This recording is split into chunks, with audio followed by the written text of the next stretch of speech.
Hermanos, vamos a orar para dar inicio a la predicación.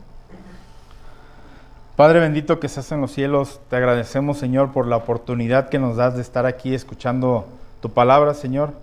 En esta tarde especialmente, Señor, te pido por mí, Señor, que tú me des el valor y me des la fortaleza, Señor, de poder presentar tu palabra, Señor, y que ningún pensamiento que sea mío, Señor, pueda interferir en este mensaje, Señor, sino que tu palabra sea exaltada, Señor, y que podamos nosotros aprender de ella en cada momento, Señor, y que todo lo que tienes preparado para nosotros, Señor, que tu Espíritu Santo nos lleve a entenderlo en nuestras vidas, Señor, y con nuestras familias y en la parte que nos corresponde dentro del cuerpo de Cristo, Señor.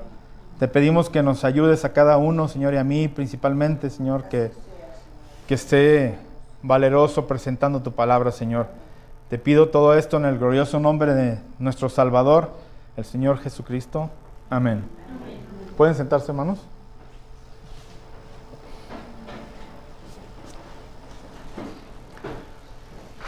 Hermanos, durante las últimas semanas hemos estado viendo acerca de la apostasía dentro de la iglesia.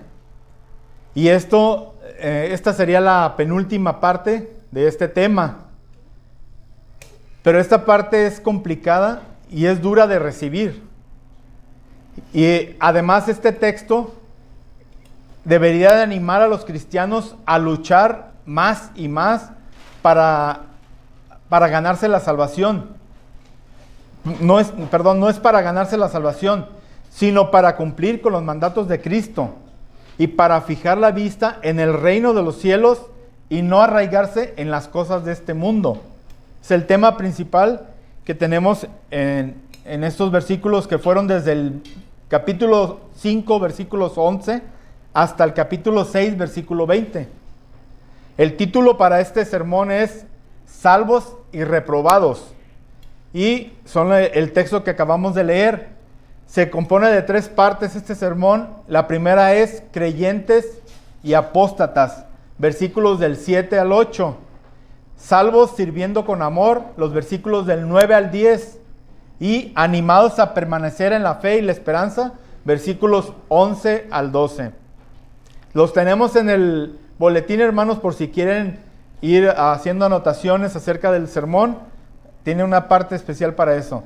La primera parte es creyentes y apóstatas, versículos del 7 al 8. Y dicen los 2 versículos: porque la tierra que bebe la lluvia, que muchas veces cae sobre ella, y produce hierba provechosa a aquellos por los cuales es labrada, recibe bendición de Dios. Pero la que produce espinos y abrojos es reprobada, está próxima a ser maldecida, y su fin es ser quemada. ¿Qué significa y qué representa la primera y la segunda tierra que está mencionando el autor? ¿Cuál es la relación que tiene con la exhortación contra la apostasía que ha estado dando el autor en los últimos sermones?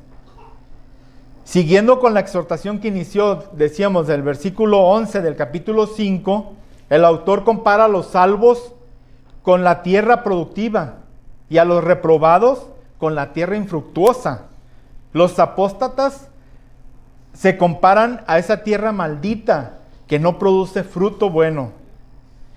La primera tierra, la cual es benigna para con sus cultivadores, en las cuales se siembra la semilla, se abona, y cuando la lluvia cae, hace que la semilla brote, de manera que con el tiempo llega a producir frutos agradables al agricultor. Esta tierra se identifica con el proceso espiritual en el verdadero cristiano.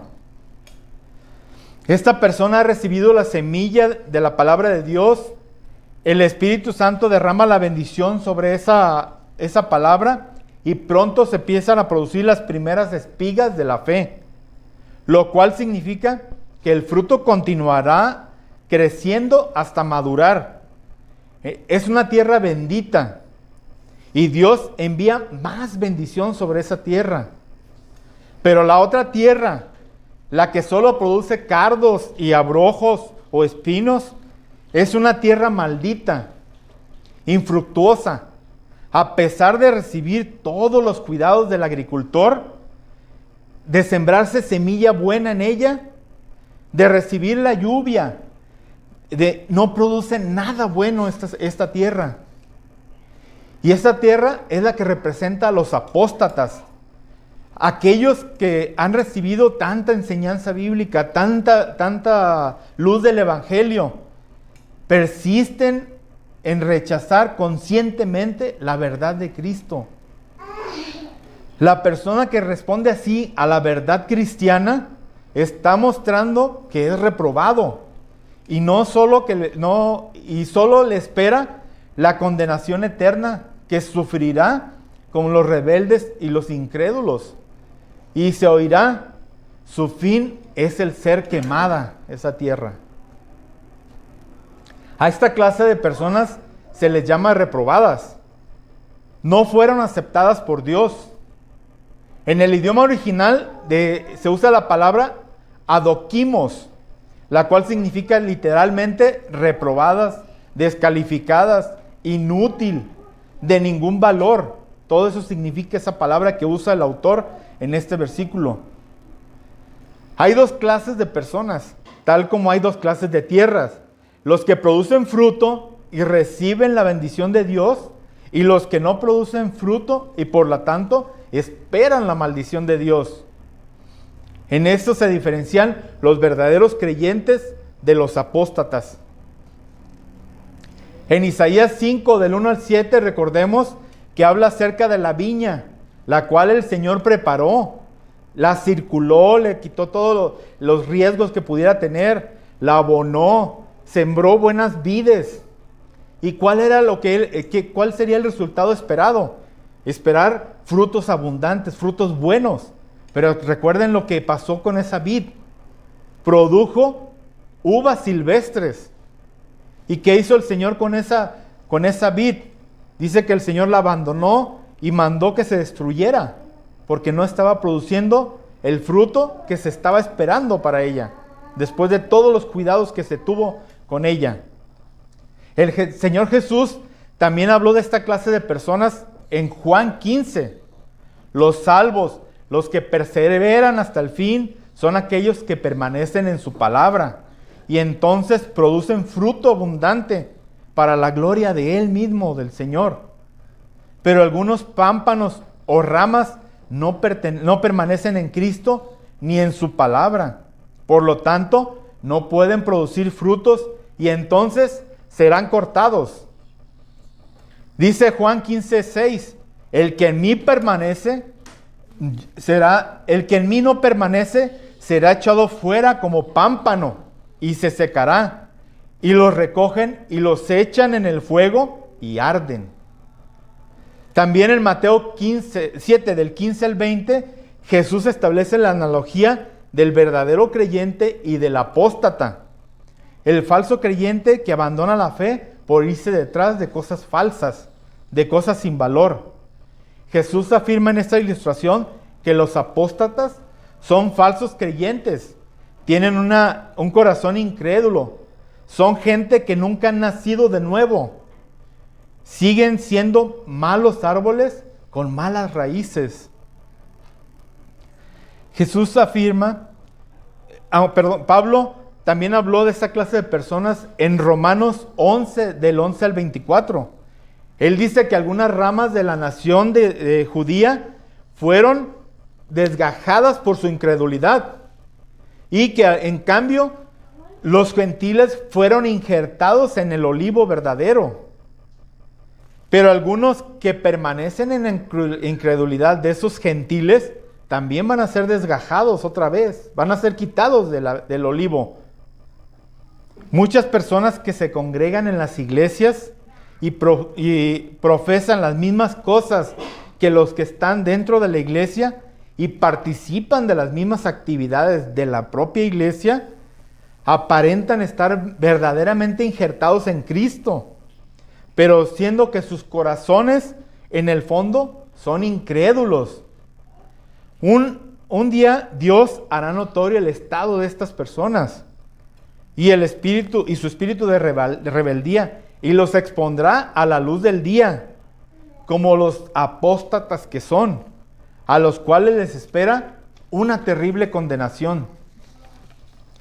Hay quienes dicen que los apóstatas pueden regresar al Evangelio, y lo que usan es el ejemplo de Pedro, que dicen que como Pedro también regresó al Evangelio después de apostatar.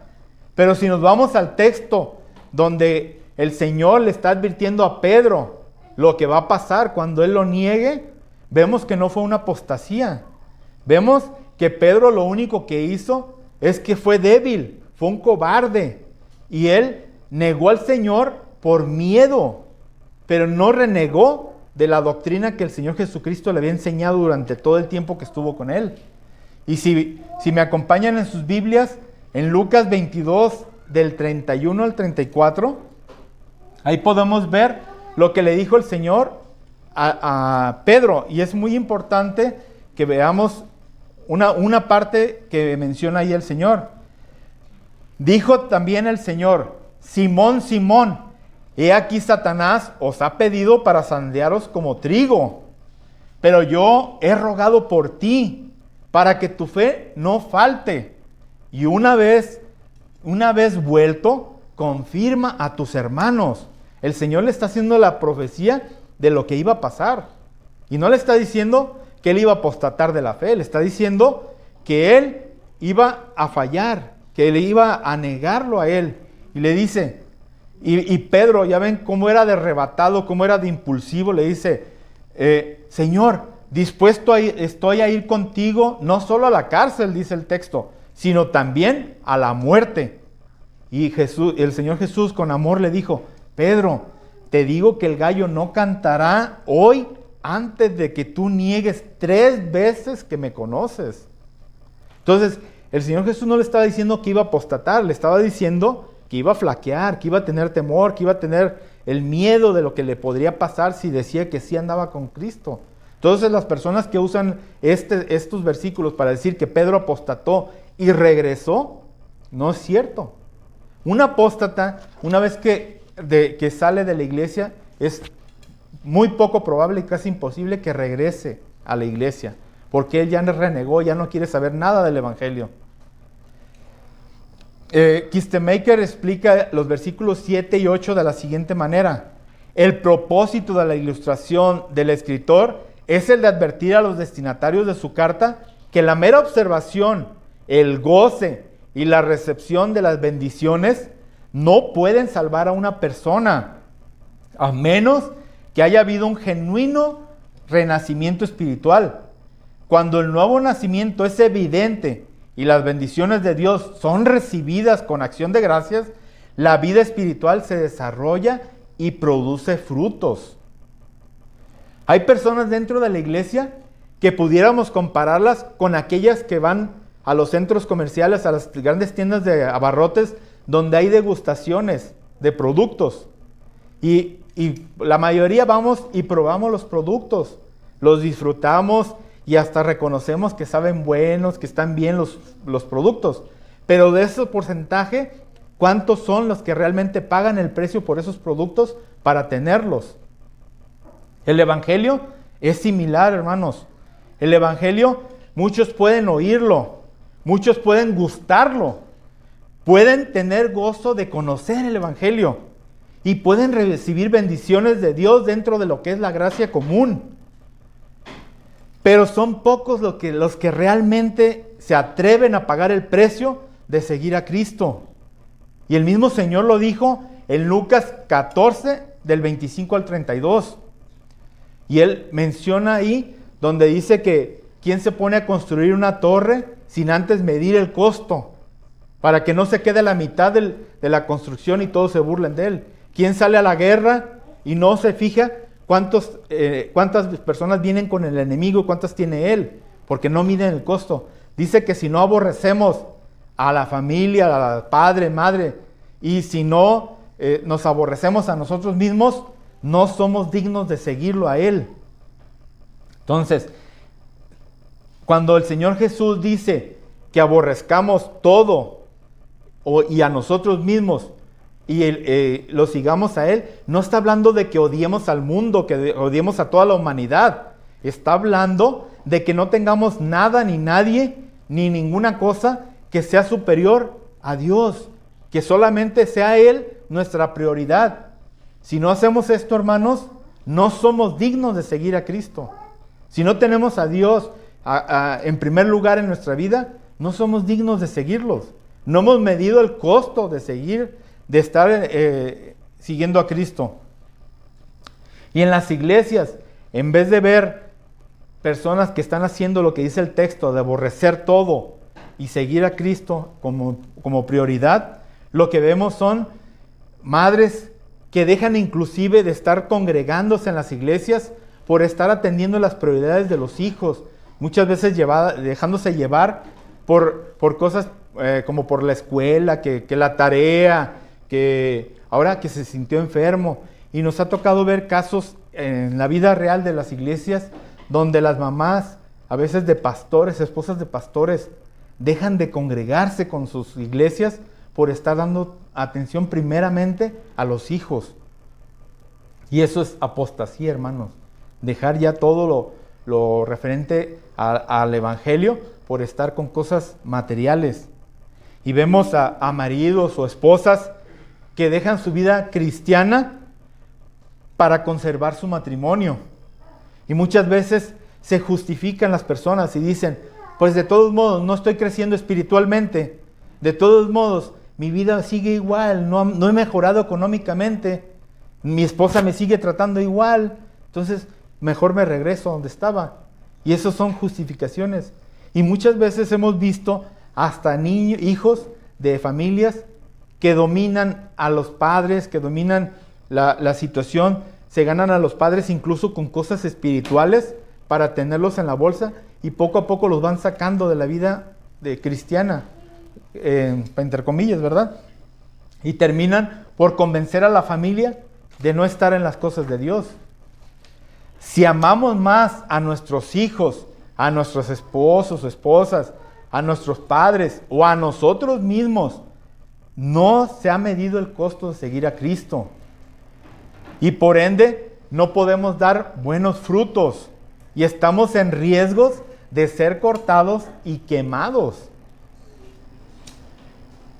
Y lo que nos hace pensar más seriamente en todo esto, hermanos, es que los apóstatas, adivinen de dónde salen. Salen de las iglesias, hermanos.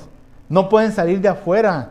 No pueden ser personas que nunca han aceptado el evangelio y que siguen en su estado de incredulidad. Esas personas no se les puede llamar apóstatas. Apóstatas son aquellos que en las iglesias han estado recibiendo día a día la predicación del evangelio y han conocido la doctrina de Cristo y la conocen bien y hasta han dado algunas muestras de haber entendido el evangelio, han dado muestras de haber entendido el mensaje de Cristo. Y muchas veces la iglesia se va con la inercia y los considera cristianos, ¿verdad? Pero esas personas, cuando salen de la iglesia, sabemos que no eran salvos. Sabemos que esas personas no habían entendido el evangelio. Y de todas esas personas que hacen eso, que los que conocen el evangelio y se retiran de las cosas de Dios, recibirán lo que dice Lucas 12, 47 al 48. Acompáñenme con su vista, hermanos, en el versículo. Lucas 12, 47 al 48. Es muy importante porque es una advertencia, hermanos, contra la apostasía. Dice, aquel siervo que conociendo la voluntad del Señor no se preparó ni hizo conforme a su voluntad, está refiriendo a la voluntad de su Señor, recibirá muchos azotes, dice. Mas el que sin conocerla hizo cosas dignas de azotes, será azotado poco. Porque a todo aquel a quien se le haya dado mucho, mucho se le demandará. Y al que mucho se le haya confiado, más se le pedirá. Entonces, es una advertencia muy clara, hermanos. ¿Sí? Y ahí es donde entraría la idea de que, pues, el que va a apostatar, mejor le fuera no haber conocido nunca el evangelio, porque va a ser el castigo más duro para esa persona. Y el punto número 2 del sermón dice, salvos sirviendo con amor. Versículos del 9 al 10. Y el versículo 9 dice, pero en cuanto a vosotros, oh amados, estamos persuadidos de cosas mejores y que pertenecen a la salvación, aunque hablemos así. Este texto, hermanos, es muy utilizado entre las religiones para hacer mención a que la salvación se pierde, ¿sí? Pero no nos vamos a enfocar en ese tema ahorita, porque ya en la predicación pasada, en los versículos del 4 al 6, ya nos quedó claro que la salvación no se puede tener y luego perderse, ¿sí? Si aseguráramos eso, sería como decir que cuando Cristo nos salvó, nos dio vida eterna, y que si regresamos al mundo, perdemos esa vida eterna. Entonces estamos diciendo que Dios no fue suficientemente poderoso para conservar esa vida eterna, porque nos dijo que iba a ser eterna. Y si decimos que la salvación se perdió, entonces la vida eterna también se perdió. Y luego lo peor es que después dicen, si regresa a la iglesia otra vez, vuelve a tener una vida eterna. Entonces, ¿dónde está eso, verdad? Nos ha tocado oír de personas que dicen, ay, ese hermano ha nacido 3 veces de nuevo. Y te quedas, pues, ¿cómo que ha nacido 3 veces de nuevo? Pero si no deja la bebida, va a volver a caer y va a volver a perder la vida eterna. Entonces, ¿cómo es posible, hermanos? Entonces, ¿dónde está el poder de Dios? Entonces, ¿la vida es eterna o no es eterna? Y en este caso, el Señor nos está prometiendo vida eterna. Entonces, la persona que es incrédula, que regresa, no era salva.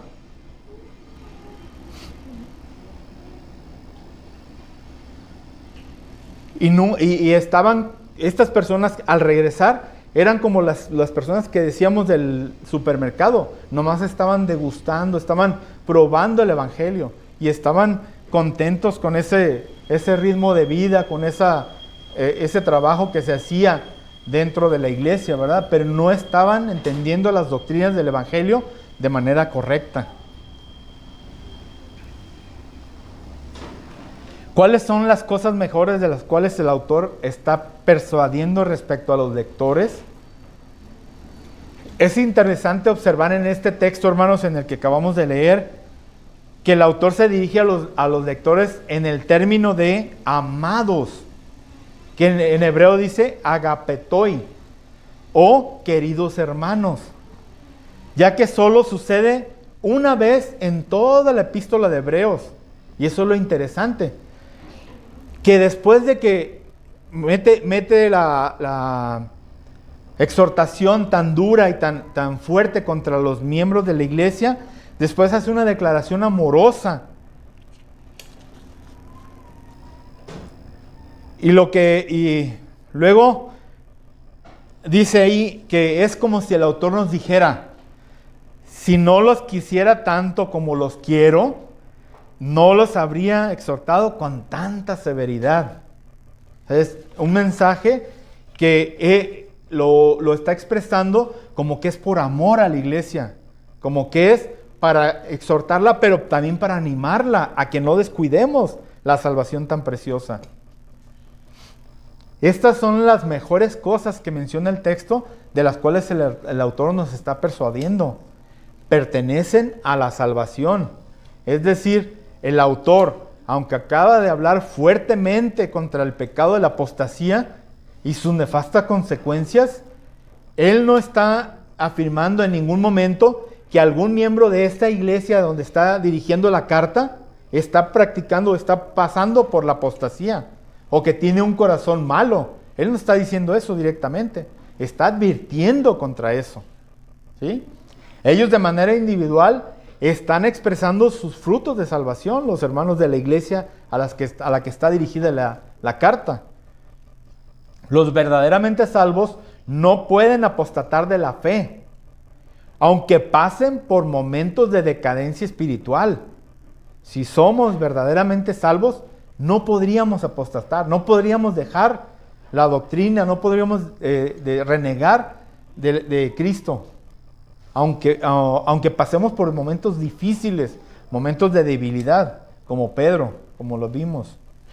En la Nueva Versión Internacional, el texto del versículo 9 se traduce así: aunque me expreso de esta manera, queridos amigos, estamos persuadidos de que vuestra condición espiritual es mucho mejor y conduce a la salvación.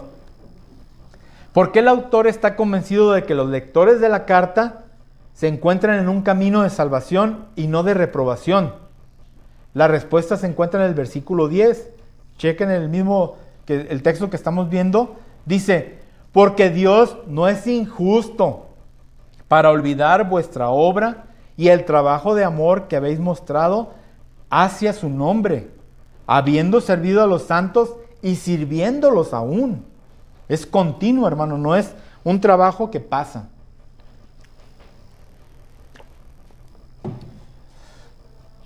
¿Está afirmando el autor en este texto que las obras salvan o que nos conducen a la salvación?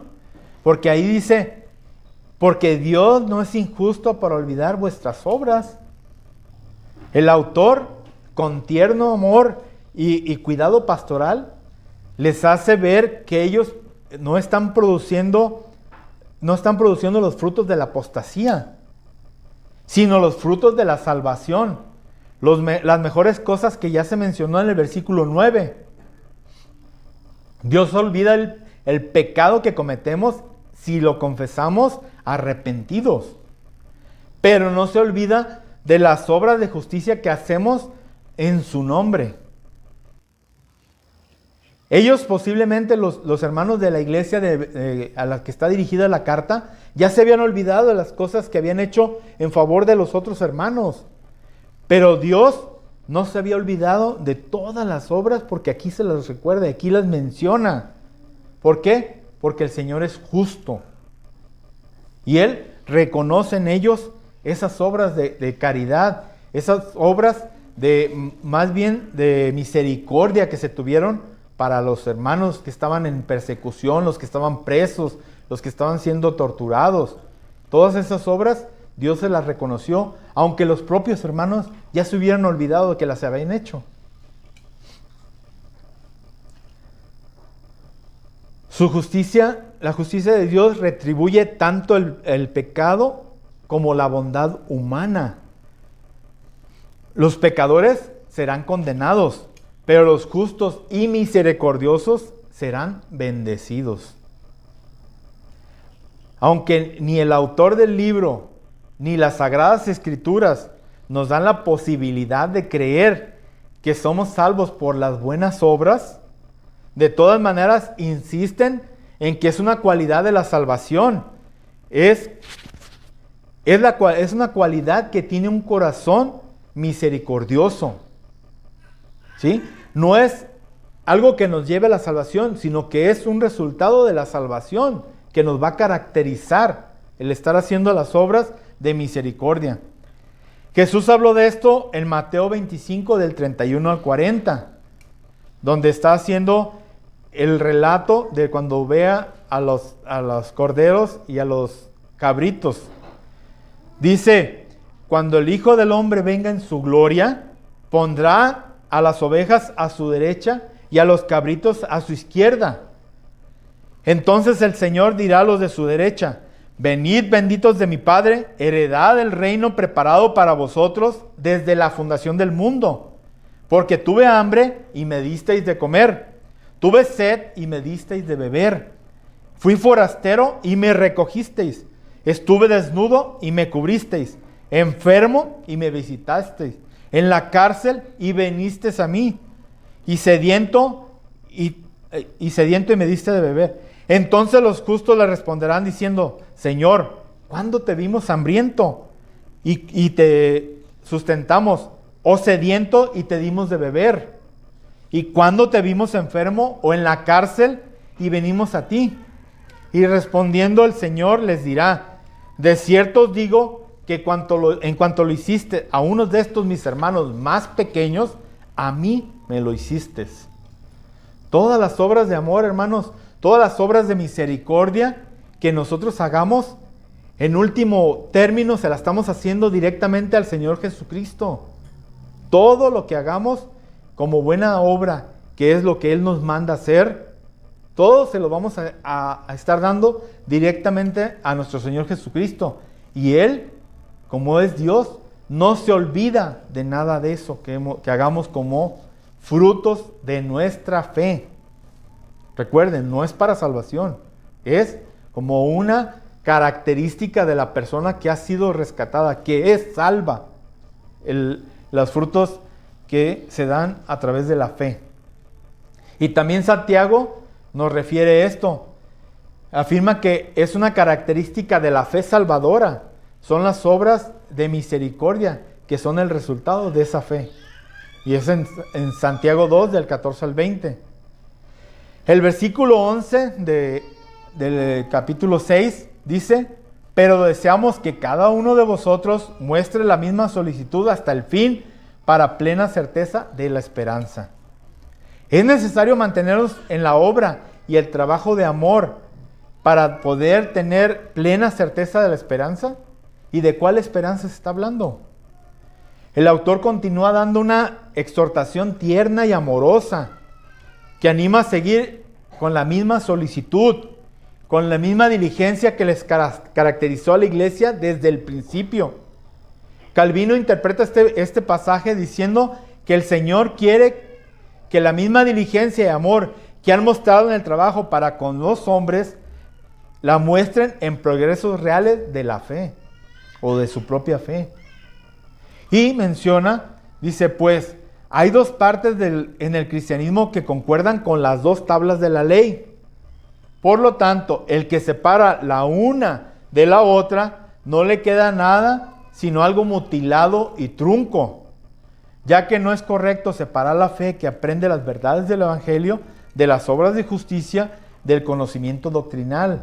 Recordemos, hermanos, que las dos tablas de la fe, de la ley, una es dirigiéndose, todos los mandamientos son hacia Dios, y la otra hacia los hombres. Si nosotros queremos separar una de la otra, o nomás tomar en cuenta una o la otra, no tenemos más que algo trunco, algo que no está completo, algo que no nos va a decir la verdad completa. El autor aquí no está diciendo que los creyentes no pueden tener la seguridad de la salvación en este momento, mientras caminan por la senda cristiana. Pues las Sagradas Escrituras contienen muchos versículos que nos hablan acerca de la seguridad de la salvación y nos dan la certeza de que somos hijos de Dios. Si vamos a Juan 1:12, ahí podemos encontrar algo. Mas a todos los que recibieron, a los que creen en su nombre, les dio potestad de ser hechos hijos de Dios. Juan 20:31 dice: pero estas, las señales de Cristo, se han escrito para que creáis que que Jesús es el Cristo, el Hijo de Dios, y para que creyendo tengáis vida en su nombre. Romanos 8:14 al 17 también viene por ese tema. Gálatas 4:6 y Primera de Juan 3 del 1 al 2. Hay muchísimos versículos, hermanos, que nos van a llevar a la seguridad de la salvación. Este no es el tema, no tenemos por qué desconfiar de si somos salvos o no por un versículo que no tiene que ver con eso. Nosotros tenemos la seguridad de salvación por muchos versículos que nos afirman todo esto. Aquí el versículo o el texto que el autor nos está diciendo en Hebreos está hablando de la perseverancia del cristiano, de la perseverancia en la fe, de estar con los santos trabajando. Una forma de hacer firme ese llamamiento y esa vida eterna que hemos empezado consiste en mantenernos diligentes en las obras de la fe hasta el fin. Esa es una de las características de los verdaderamente salvos.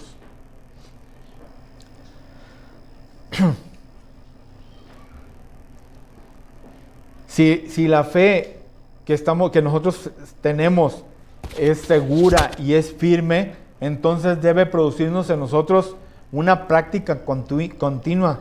Y esos frutos nos deben de caracterizar. Esos frutos de los que estamos hablando.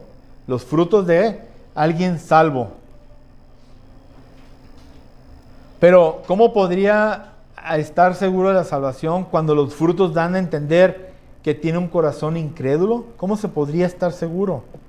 La esperanza o la seguridad plena que la demuestra el cristiano hasta el fin, aunque por momentos haya flaqueza y debilidad. Lo que comentábamos ya, lo que le pasó a Pedro, lo que pasó con muchas personas dentro de las historias de la Biblia. El crecimiento del creyente debe sostenerse en las 3 virtudes que el autor nos ha mencionado en estos versículos del 11 al 12, y son el amor, la esperanza y la fe.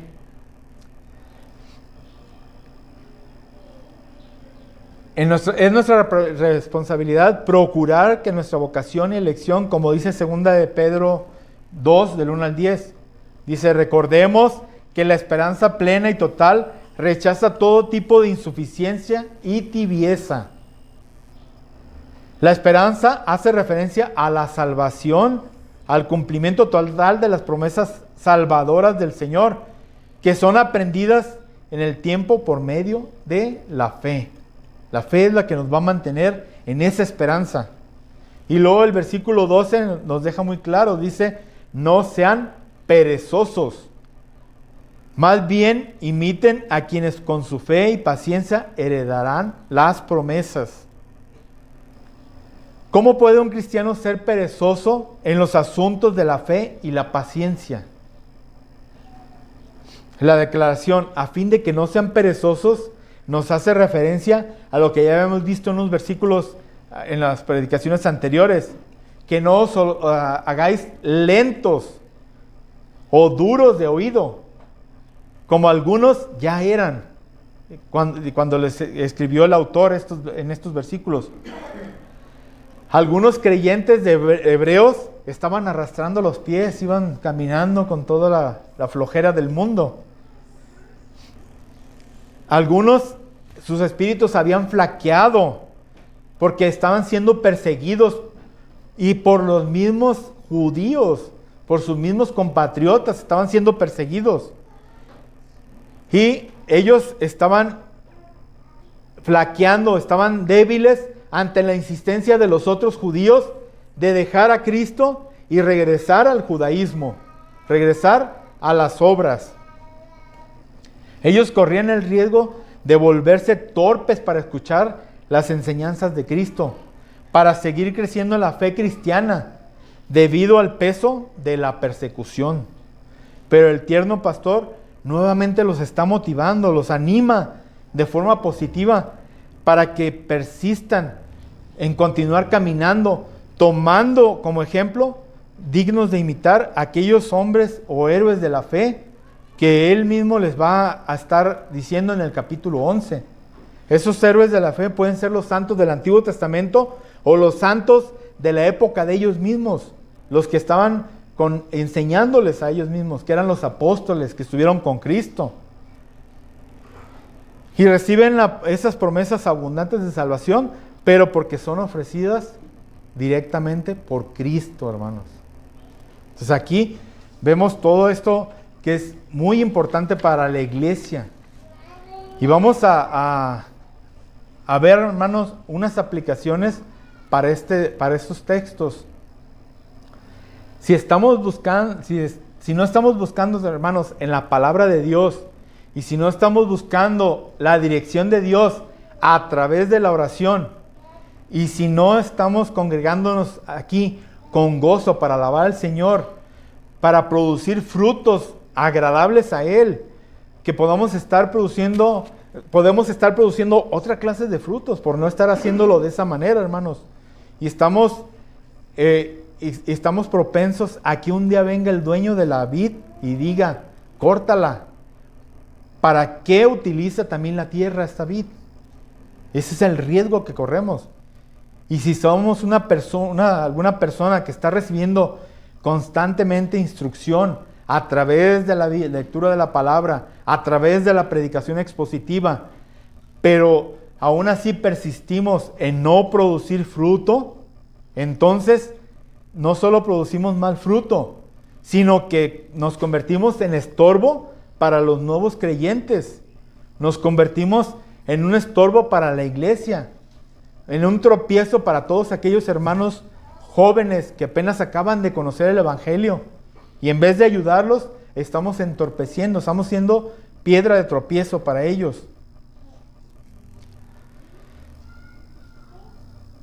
Hermanos, es por esto, por lo que siempre debemos de estar buscando aprovechar el máximo el conocimiento de la palabra de Dios, pero principalmente ir a las obras de misericordia, todas aquellas que nos están pidiendo nuestro Señor Jesucristo. No estar descuidando el amor hacia los hermanos, las obras de misericordia, porque es de lo que más habló nuestro Señor estando aquí. No nos incitó o no nos motivó a que estuviéramos aprendiendo toda la palabra en nuestra mente, sin estar utilizándolo, aplicándola para tener misericordia para otros o para tener amor hacia los demás.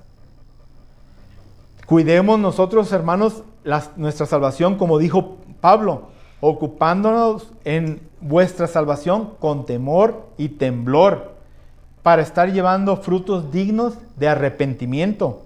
Y no llegue el momento en el que pase lo que dice Lucas 3:9.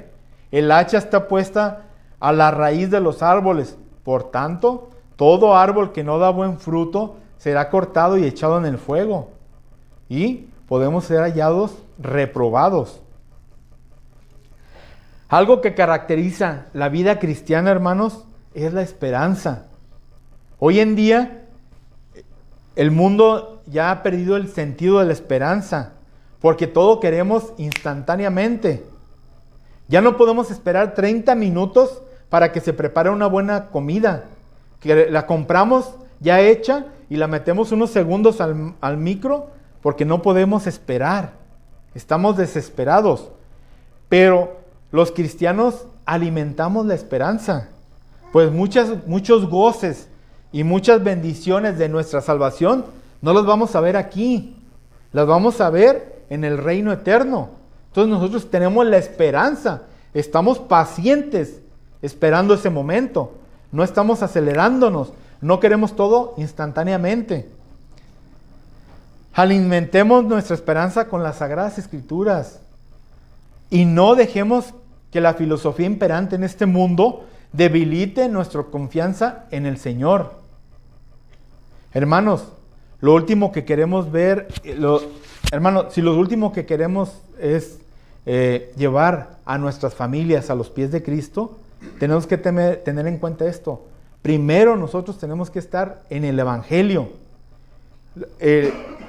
Esto se puede asemejar a los que viajan en avión y que dicen que cuando hay un cambio en la cabina y hay un cambio de presión, van a caer unas mascarillas. Las indicaciones que nos dan es que primero los adultos se las pongan y después se las pongan a las personas que dependen de ellos. ¿Por qué?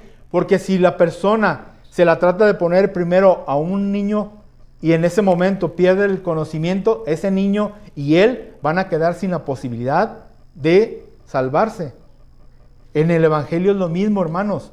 Nosotros no podemos llevar a nuestros hijos al Evangelio si primero no lo hemos tenido completamente en nuestra vida. Si primero no estamos teniendo obras de misericordia hacia los demás, hacia los nuevos, hacia a los recién nacidos que tenemos que alimentar con la palabra del Señor. Vamos a orar, hermanos. Padre bendito que estás en los cielos, Señor, te pedimos que tu palabra, Señor, pueda llevarnos, Señor, a estar obedeciendo principalmente tus mandamientos, los mandamientos que dejaste, Señor Jesucristo, que era tener misericordia hacia a los que están conociendo tu palabra, Señor, hacia las personas que están llegando a conocerte y a ir a predicar tu palabra, Señor. Eso es un acto o es una obra de misericordia, Señor, porque estamos teniendo piedad para esa alma, Señor, que se está perdiendo sin el conocimiento de tu evangelio, Señor. Tú dejaste a la iglesia la encomienda, el mandato de ir a predicar el evangelio, Señor, y eso es lo que tenemos que hacer. Y las personas que son nacidas de nuevo a través de tu Espíritu Santo, Señor, tenemos que alimentarlas, pero tenemos que alimentarlas de algo que nosotros ya estemos viviendo, que estemos conociendo, Señor. no algo que no conocemos, que no hemos vivido, Señor. Te pedimos que tu Espíritu Santo nos lleve a estar conociendo tu palabra, Señor, pero viviéndola y llevándola a otros, Señor. No permitas que estemos flaqueando y que estemos débiles, Señor, sino que tú nos dé la fortaleza de poder hacer y cumplir con tus mandamientos, Padre. Te pedimos todo esto en el glorioso nombre de nuestro Salvador, el Señor Jesucristo. Amén.